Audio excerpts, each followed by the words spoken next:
Very good morning, students. The next we are going to see is about fluids. So, what is meant by fluids is fluids are found everywhere in the world.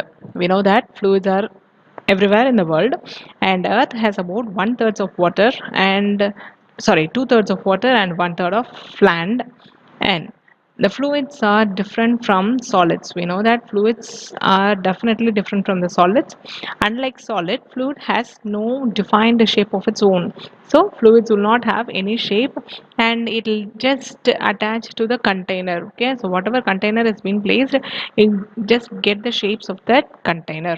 Okay, so this is the introduction of fluids. Next is pressure of a fluid. So, fluid is a substance which begins to flow when an external force is applied on it. So consider this to be the fluid and it'll be stable. But when you're applying the force in this fluid, what happens? It begins to flow. Okay, and it offers a very small resistance to the applied force. So to this force, it gives only small resistance, and if large amount of force is applied, then it begins to flow at a greater rate. Okay, if the force acts on a small area, then the impact is more. Okay, so if the force is acting on the smaller area, it has a greater impact, and this particular idea decides the other quantity called as pressure. Okay, so because of this force and area, so force when you're applying in the smaller area, that gives rise to what?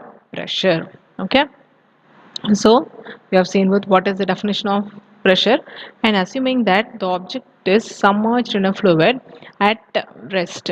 So consider an object which is submerged inside and it is at rest. In this case, the fluid will exert a force on the surface of the object. Here, if suppose these are all the fluids which have been placed, and so this fluids exerts a force on this objects, and this force is normal to the surface of the object, and this force will be normal, that is perpendicular. If F is a force and A is area, then pressure is defined by force per unit area. So pressure which is given by force per unit area. So P is equal to F by A. This is a formula for pressure. Clear with this? Okay. Then it is given by P is equal to F divided by A, and pressure is always a scalar quantity. It takes a value, okay, and its SI unit is N upper minus 2 or Pascal, and dimensional formula is M L power minus 1 T power minus 2.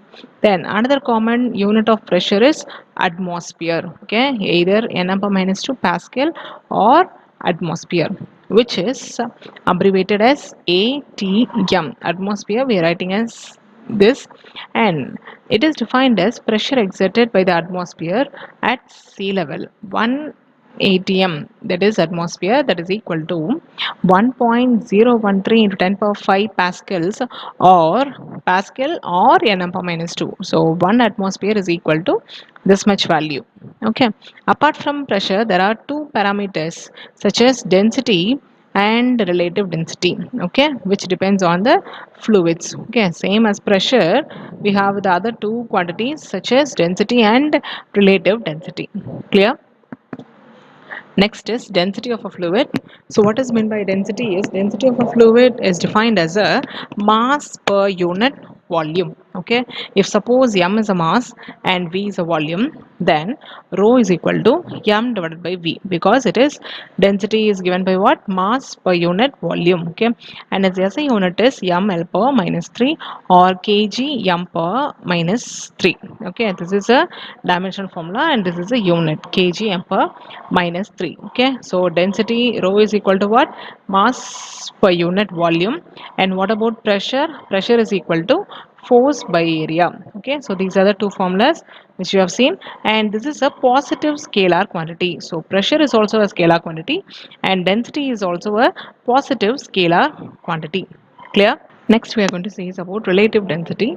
So what is meant by relative density is it is defined as a ratio of density of the substance to the density of water. Okay, so when you see the density of substance divided by the density of water, and when you find the ratio of this, that gives you a relative density or the specific gravity, and it is always a dimensionless positive because both are the density, and so it is dimensionless. For example, if the density of mercury is 13.6 into 10 power 3, then the relative density is given by this 13.6 divided by the density of water, and so we get 13.6. Okay, and this gives the value of the relative density. Yes, clear? So, in the introduction of fluids, we have seen with what is pressure, density, and relative density. Okay, thank you.